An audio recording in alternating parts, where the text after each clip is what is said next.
Et autre foule, celle de l'un des plus grands rassemblements de l'été en Suisse romande, la fête cantonale des jeunesses campagnardes vaudoises.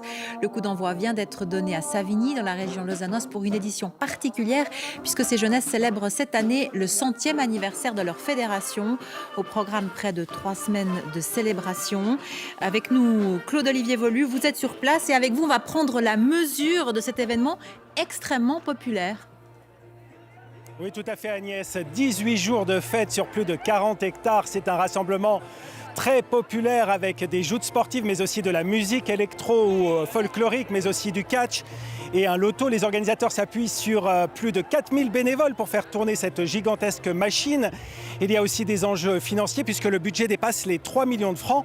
Et régulièrement, lors des dernières éditions, on était plutôt dans les chiffres noirs lors du bouclage. La Fédération vaudoise des jeunesses campagnardes compte plus de 8000 membres. C'est un réservoir d'entrée assuré. La fête fonctionne d'ordinaire plus trop bien et vous allez le voir en image. Elle a beaucoup évolué avec les années. Même la guerre n'a pas eu raison de cet engouement. Des jeunesses campagnardes au garde à vous en pleine Seconde Guerre mondiale. La fête cantonale a bien évolué depuis, mais son esprit est resté intact. C'est surtout pour se rencontrer, pour organiser des manifestations où le sport, l'amitié, la fraternité, la fête se déroulent dans beaucoup de joie et de plaisir. Du sport, justement, en voici, avec une épreuve phare, le fameux tir à la corde. Il y a quelques décennies encore, remporter cette compétition pouvait valoir beaucoup d'honneur. On voulait gagner, hein. Bon, peut-être pas tous, mais il y avait aussi il y en a beaucoup qui venaient pour participer. Mais les bonnes équipes s'entraînaient sérieusement, hein. Créés pour lutter contre l'exode rural, les jeunesses campagnardes ont également vu de nombreux couples se former. C'était déjà l'esprit lors de ce giron organisé dans la Broye en 2015. Vous pensez qu'on peut trouver l'amour dans un giron? Honnêtement, ouais. Oui. Déjà juste les jeunesses qu'on connaît pas, parce qu'on a beau...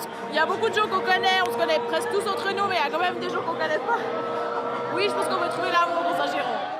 Des opportunités de rencontres, il n'en manquera pas sur cet immense terrain. En envergure, ce 100e anniversaire est 3 fois plus grand que pareille fête il y a 20 ans. L'évolution, je pense qu'elle est surtout visible dans l'ampleur de la fête et le nombre de participants. Il y a plus de jeunesse, il y a plus de membres. Des fêtes conviviales, mais aussi très arrosées, avec 45 000 litres de bière écoulés durant les 18 jours de fête. Un défi sécuritaire qui a évolué avec les années. Nous n'avions pas du tout de problème de sécurité comme nous vivons aujourd'hui. Les exigences étaient aussi beaucoup plus faibles, petites. 130 000 personnes sont attendues jusqu'au 21 juillet sur le site de la fête à Savigny, près de Lausanne.